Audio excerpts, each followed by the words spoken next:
Depuis quelques années, les impacts du changement climatique se font de plus en plus ressentir en Normandie, avec notamment des printemps et des étés de plus en plus secs. Ces impacts du changement climatique pénalisent les systèmes fourragers des éleveurs, avec de plus en plus d'insécurité dans la production des fourrages. Pour les éleveurs herbagers, ça se manifeste notamment avec des prairies à base de régras anglais, qui sont de plus en plus pénalisées par le sec et qui donc peinent à produire pendant le printemps, à la fin du printemps et en été. Face à ce constat, des éleveurs se demandent donc quelles solutions s'offrent à eux pour avoir des prairies plus résilientes et qui puissent s'adapter à ce changement climatique. Une des solutions qui s'offre à eux, c'est évidemment les prairies multi-espèces. Donc pourquoi les prairies multi-espèces ? D'une part, le fait d'avoir une composition diversifiée de la prairie permet d'avoir des espèces qui sont complémentaires, qui se complètent entre elles et donc qui sont plus résilientes globalement dans leur total. Ensuite, l'intérêt des prairies multi-espèces, c'est qu'on peut y intégrer donc des espèces qui ont cette caractéristique d'être résilientes au sec et de résister donc aux sécheresses de fin de printemps et d'été.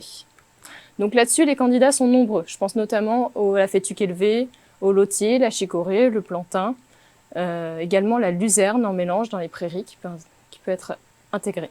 Des mélanges de prairies multi-espèces ont déjà été développés dans de nombreuses régions en France et à l'étranger. Je pense notamment aux mélanges prairies dits suisses qui ont été développés en Suisse, mais aussi des prairies multi-espèces qui ont été implantées en Franche-Comté, dans le Limousin, au Pays de la Loire, où des essais ont déjà été réalisés avec des résultats très intéressants.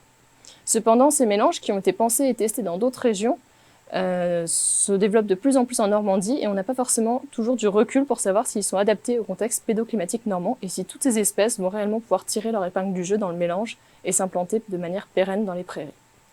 On a donc décidé de mettre en place des essais avec des éleveurs en lien directement avec leurs objectifs, donc c'est-à-dire qui étaient tout d'abord d'avoir des prairies qui étaient productives, c'est-à-dire un rendement suffisant pour nourrir leur bétail, mais aussi d'avoir des prairies qui soient résistantes au sec, en fin de printemps et en été.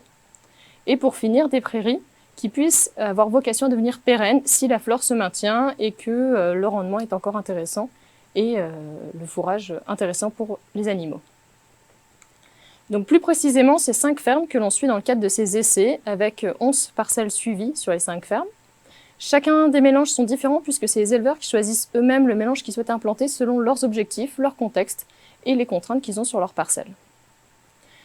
Ces parcelles sont situées dans plusieurs territoires en Seine-Maritime, donc notamment dans le pays de Bray, dans le pays de Caux et entre Caux et Vexin. Plus précisément, dans ces essais, qu'est-ce qu'on suit ? On suit la productivité des prairies. Donc pour suivre la productivité des prairies, on s'intéresse au rendement qui est valorisé par les animaux. Pour ça, on analyse le planning de pâturage de l'éleveur en prenant en compte les niveaux d'ingestion des animaux, mais aussi ce qui est donné par ailleurs au niveau de la ration aux animaux, à côté du pâturage.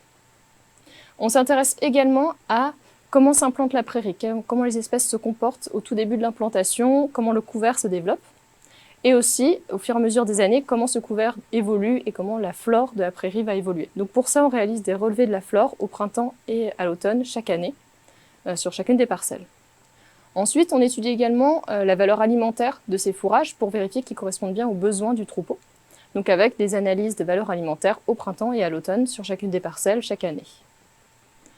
Pour finir, on s'intéresse aussi à des indicateurs qui sont relevés avec l'éleveur, donc notamment sa production laitière, mais aussi son ressenti, ses observations sur le comportement des animaux au pâturage, leur façon de pâturer sur les différentes prairies.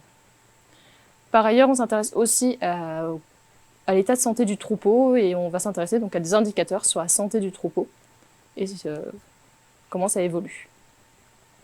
Ces différentes mesures ont vocation à être faites aussi longtemps que la prairie sera maintenue, au moins pour 4 à 5 années sur les parcelles. On est encore au début des essais sur ces parcelles, avec les premières prairies qui ont été implantées à l'automne 2019, d'autres prairies qui ont été implantées à l'automne 2020, et pour finir, les dernières prairies qui seront implantées au printemps 2021 si les conditions climatiques le permettent.